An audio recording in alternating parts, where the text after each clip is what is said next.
Shalom, y'all. First and foremost, I want to give all praises to Yahuwah, who the world ignorantly calls God, and his only begotten Son, Yahusha, who the world ignorantly calls Jesus Christ. Or this is going to be a false doctrine alert. It's more than the 7 nations of the Canaanites that is forbidden to marry. So we're going to talk about it. First, I'm going to go to Deuteronomy 7:3.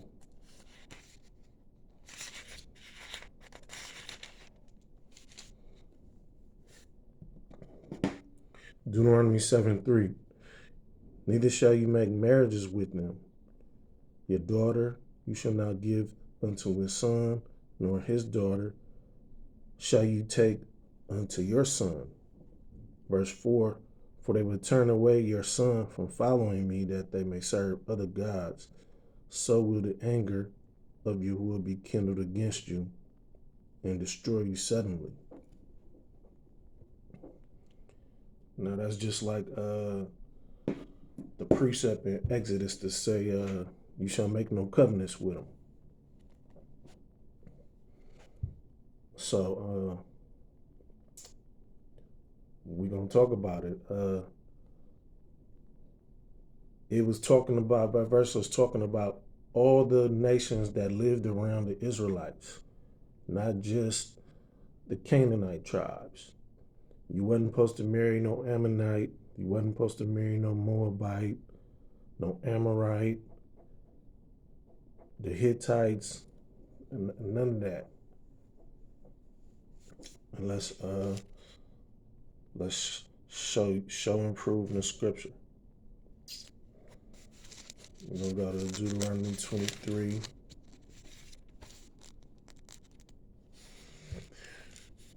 Deuteronomy 23. I'm gonna just read from the top. He that is wounded in the stones or has a private member cut off shall not enter into the congregation. A bastard shall not enter into the congregation of Yahuwah, even to his 10th generation shall he not enter into the congregation of Yahuwah. An Ammonite or Moabite shall not enter into the congregation of Yahuwah, even until their 10th generation. They shall not enter into the congregation forever, because they met you not with bread and with water in the way when you came forth out of Egypt, and because they hired against you Balaam, the son of Beor, of Pethor of Mesopotamia, to curse you.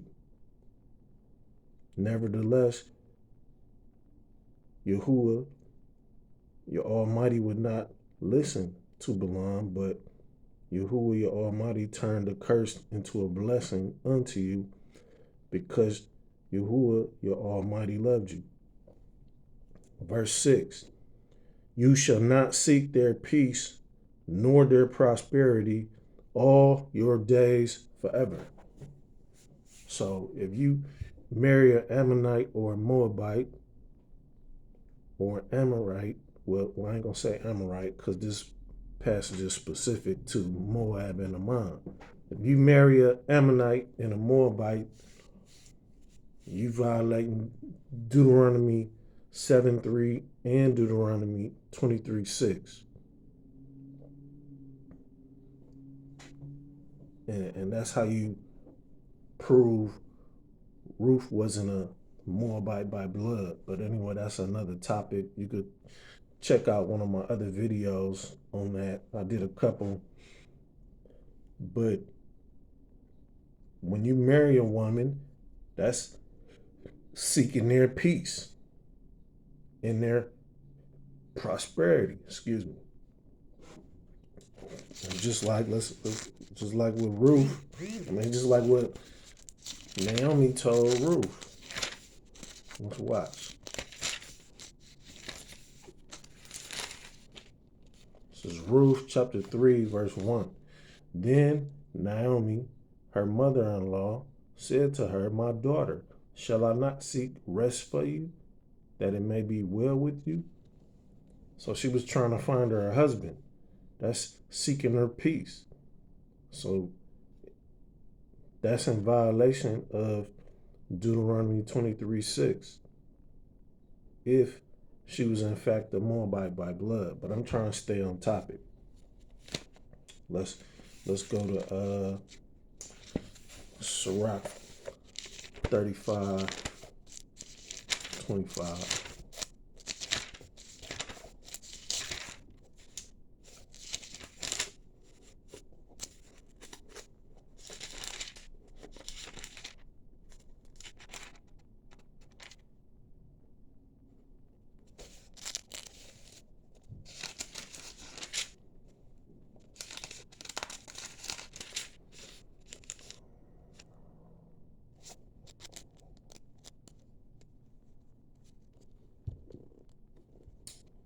I mean 36:25. Salakia. Where there where no hedge is, there the possession is spoiled, and he that has no wife will wander up and down mourning. So when you take a woman, it's your duty to protect her, and that's seeking her peace. So if you marry a Moabite or an Ammonite, you violating Deuteronomy 23:6. And let's go to 2 Kings 11.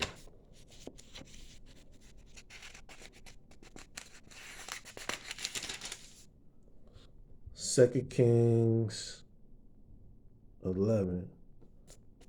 Salakia, I mean First Kings. 11.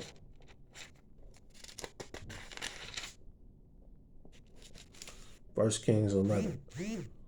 But King Solomon loved many strange women, together with the daughter of Pharaoh, women of Moab, women of the Moabites, Ammonites, Edomites, Sidonians, and Hittites, of the nations concerning which Yahuwah said unto the children of Israel, you shall not go into them, neither shall they come into you, for surely they would turn your heart away after their gods.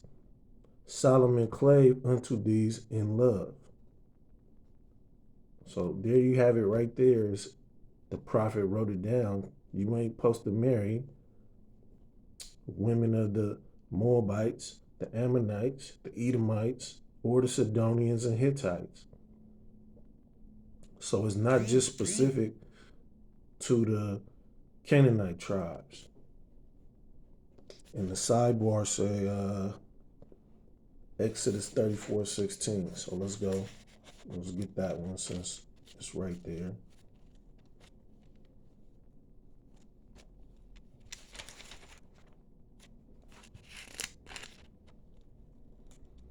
Exodus 34:16.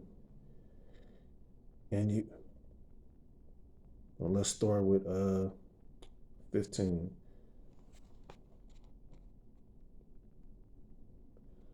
Matter of fact, we're going to start with 14. For you shall worship no other God, for Yahuwah, whose name is jealous, is a jealous God.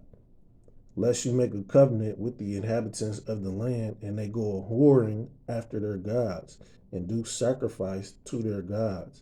And one call you, and you eat his sacrifice.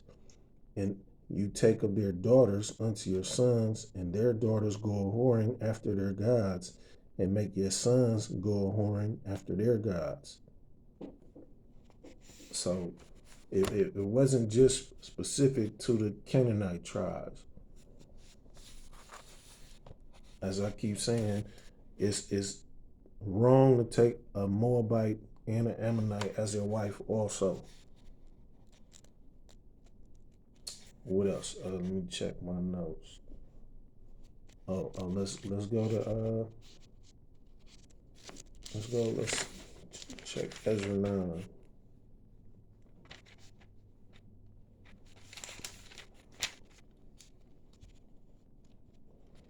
Ezra 9:1. Now, when these things were done, the priest came to me, saying, the people of Israel and the priests and the Levites have not separated themselves from the people of the land, doing according to their abominations, even of the Canaanites, the Hittites, the Perizzites, and the Jebusites, the Ammonites, the Moabites, the Egyptians, and Amorites. For they have taken of their daughters for themselves and for their sons, so that the holy seed have mingled themselves with the people of those lands. Yes, the hand of the princes and rulers have been cheap in this trespass. So there you have it again. The Moabites and Ammonites is listed among the wives that you're not supposed to take. Let's check.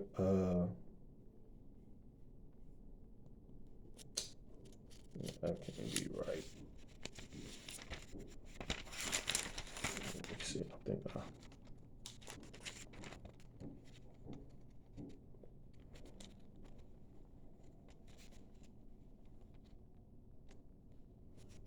yeah, that must have been a mistake I made. What happened right there? Oh, it was supposed to be Ezra 9.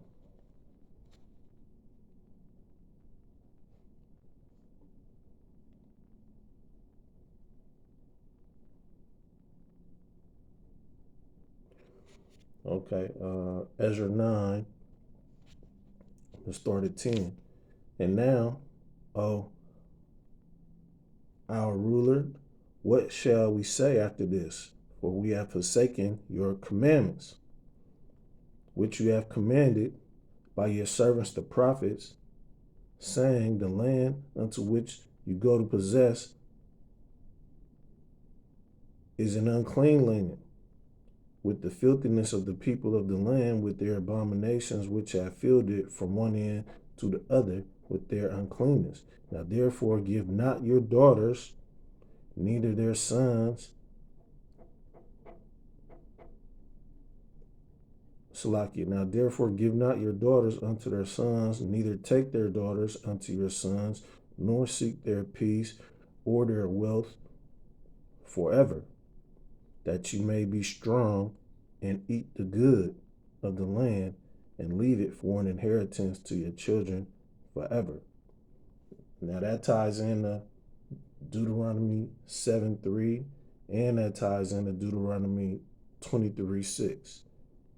Neither seek their peace forever. That's including the Moabites and the Ammonites.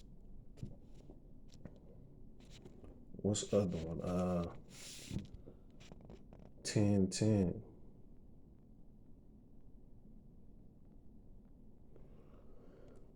Ezra 10:10. And Ezra the priest stood up and said to them, you have transgressed and have taken strange wives to increase the trespass of Israel.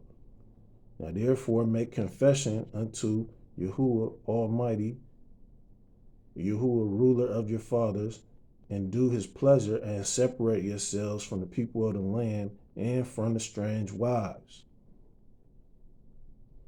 Then all the congregation answered and said with a loud voice, as you have said, so must we do. So there you have it again. It's a sin, it's a transgression to take women from Moab and Ammon as your wife. And we're going to go to Nehemiah 13. I'm getting ready to wrap it up. This is just a quick false doctrine alert, because some people saying it was only the Canaanites that was forbidden. But as you heard, that's not true.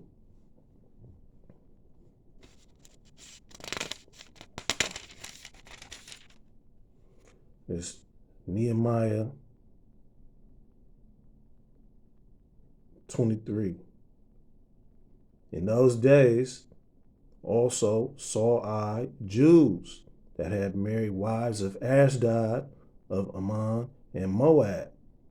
And their children spoke half in the speech of Ashdod and could not speak in the Jews' language, but according to the language of each people. And I contend with them, and cursed them, and smote certain of them, and plucked off their hair, and made them swear by Yahuwah, saying, You shall not give your daughters unto their sons, nor take their daughters unto your sons for yourselves. Did not Solomon, king of Israel, sin by these things? Yet among many nations was there no king like him, who was beloved of his God. And Yahuwah made him king over all Israel. Nevertheless, even him did outlandish women cause to sin. So there you have it. I got one more. This the Numbers 25, when they was on the way out of Egypt, coming to the land.